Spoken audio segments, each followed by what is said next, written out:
Doctor kidney biopsy বলতে আসলে কি বোঝায়? কিডনি বায়োপসি আসলে তেমন কিছু নয়, আমরা নেফ্রোলজিস্টরাই করি এটা।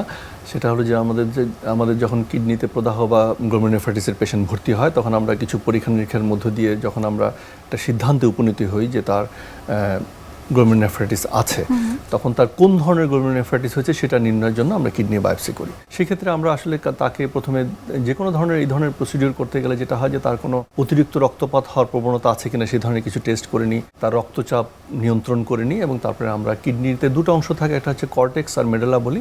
কর্টেক্স থেকে আমরা টিস্যু নিই, দুই ধরনের টিস্যু নিয়ে তারপরে আমরা এই দুই ধরনের টেস্ট টিউবের মধ্যে করে আমরা প্যাথোলজি পরীক্ষা করার জন্য হিস্টোপ্যাথোলজিস্টদের কাছে পাঠাই।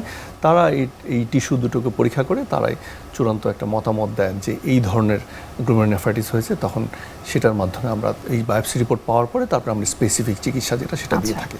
অসংখ্য ধন্যবাদ। আমরা অনুষ্ঠানে একেবারে শেষ পর্যায়ে চলে এসেছি। আপনাকে ধন্যবাদ জানাচ্ছি যে কিডনিজনিত সমস্যা বা গ্লোমেরুলোনেফ্রাইটিস সম্পর্কে এত বিস্তারিতভাবে আমাদেরকে বিভিন্ন তথ্য দেওয়ার জন্য।